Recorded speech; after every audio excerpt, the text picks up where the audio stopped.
이 세상의 모든 사람들은 경제적 자유를 꿈꿉니다. 당연히 가난한 사람이 되기보다는 부자가 되길 원합니다. 이 세상에 부자가 아닌 가난한 사람이 되기를 바라는 사람이 이 세상에 어디에 있겠습니까? 부자가 될 기회는 특별한 사람에게 있는 것이 아닙니다. 특별한 직업을 가져야 하는 것도 아닙니다. 현재 각자가 하고 있는 일, 직업에서 부자가 될 수 있는 것입니다. 부자가 되기 위한 첫 번째 할 일은 매달 들어오는 수입에서 10%를 절약하는 일부터 시작하는 것입니다. 이것을 매달 반복을 하게 되면 나중에 어떻게 되겠습니까? 돈이 점점 쌓이게 되는 것은 당연한 일입니다. 부자가 되는 비결이 너무 간단하다고 우습게 생각하면 안 됩니다. 진리는 언제나 단순한 법입니다. 많은 사람들이 이 단순한 진리를 외면해서 부자가 되지 못하는 것입니다. 사람이 세상을 살아나가는데 없어서는 안 되는 필수 비용이 있습니다. 그런데 사람들은 소득이 늘어날수록 필수 비용도 함께 늘어납니다. 지출을 통제하지 못하면 필수 비용은 소득이 늘어나는 것에 비례해서 계속 늘어나게 됩니다. 사람은 현재 벌고 있는 소득에 만족하지 못하고 계속 더 많은 돈을 벌기를 원합니다. 버는 돈보다 더 많은 것을 누리고 싶은 욕망이 있기 때문입니다. 소득이 늘어날수록 욕망을 채우기 위한 소비도 비례적으로 늘어나게 됩니다. 그렇게 돈을 써도 채우지 못하는 욕망은 마음속에 남아 있습니다. 농부가 신경 쓰지 않는 땅에는 어김없이 잡초가 자라납니다. 어떤 땅이든 잡초가 있는지 없는지를 보면 그 땅의 주인인 농부가 어떤 사람인지를 알 수 있듯이 사람의 마음도 마찬가지로 욕망이라는 것은 비집고 들어갈 틈만 있으면 사람의 마음속에 뿌리를 내리고 자라납니다. 세상에는 온갖 욕망들이 넘쳐납니다. 먹고 놀고 입고 즐기고 소비하고 누구든지 생활 습관을 자세히 들여다보면 분명히 줄이거나 없앨 수 있는 지출이 있을 것입니다. 나는 먹고 사는데 필수 소비재에만 돈을 쓰겠다는 각오를 분명하게 가져야만 합니다. 이것을 좌우명으로 삼을 정도로 강한 목표 설정을 해야만 합니다. 살아나가는데 필수적인 비용 위주로 예산을 세우게 되면 매달 소득의 10%는 절약을 할 수 있게 됩니다. 매달 이 10%는 절대로 소비지 않겠다는 각오를 필수적으로 해야 합니다. 그렇지 않고 세상에 태어나서 인생을 즐기면서 살고 싶다든지 내가 먹고 싶은 것, 입고 싶은 것, 사고 싶은 것, 내 마음대로 즐기면서 살고 싶다고 생각을 해서 젊어서부터 돈의 귀함을 모르고 돈이 생기는 대로 모두 소비하면서 사는 인생은 나중에 그 사람의 노후에 분명히 후회하는 시점이 오게 될 것입니다. 이 세상을 어떤 인생관으로 살든 모든 것은 본인에게 달렸으니 각자가 결정할 문제입니다.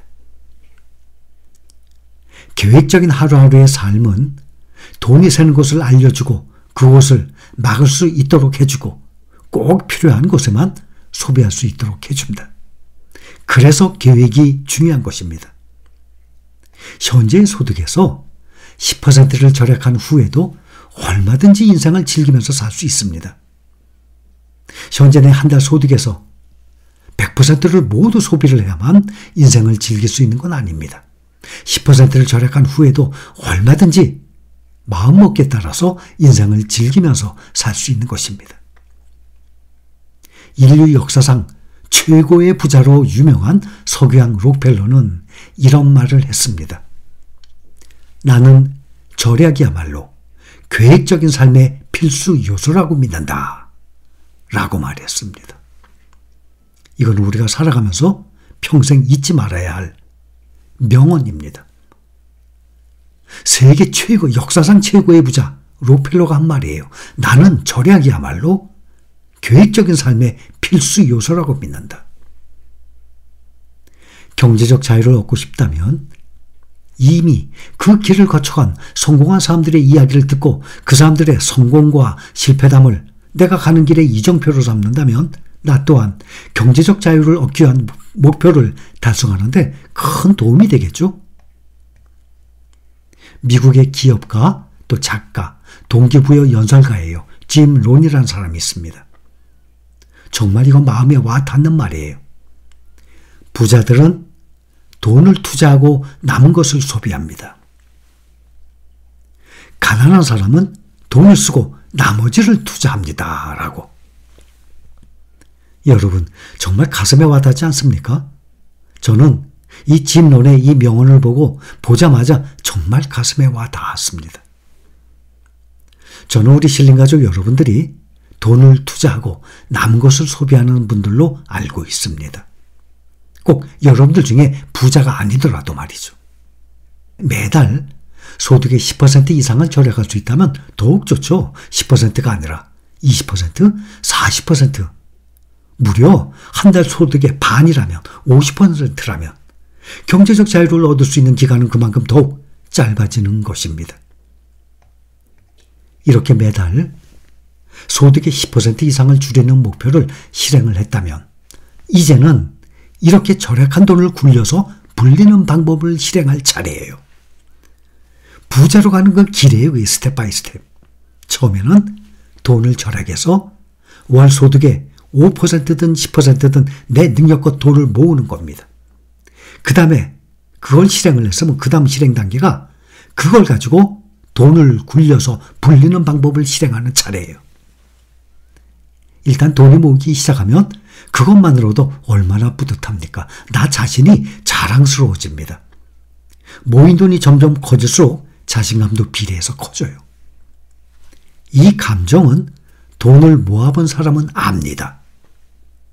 재산이 점점 많아지면 자신감도 비례해서 점점 커져요.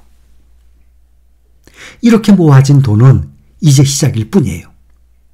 이제 이 돈을 일하게 해서 재산을 늘려나가는 것입니다. 그렇다면 어떻게 하는 것이 돈이 일하게 하는 것일까요? 답, 바로 투자입니다. 매달 조금씩 절약을 해서 생기는 돈을 투자를 할 수 있는 방법은 뭐가 있겠습니까? 부동산? 불가하죠? 매달 조금씩 절약을 하는데 부동산에 어떻게 투자합니까? 바로 주식을 사 모으는 것입니다.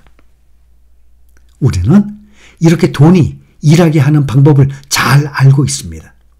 돈이 돈을 벌어오게 하는 방법을 잘 알고 있습니다. 그래서 우리는 그대로 실행 중이에요. 그래서 제가 돈이 생기는 대로 현재 우리가 투자하는 이 종목들이 한 주당 얼마예요? 10,000원, 20,000원이에요. 얼마나 매수하기 좋습니까? 한 주가 70만 원, 80만 원, 100만 원이면 사실 쉽지가 않을 것 아닙니까? 그런데 1, 2만 원이에요. 그래서 현금이 생기는 대로 빚이 아니에요. 내 돈이에요. 몇 년 묻어둬도 되는 여윳돈이에요. 그것을 현금을 계속 주식으로 바꿔서 깔고 앉으라는 얘기입니다.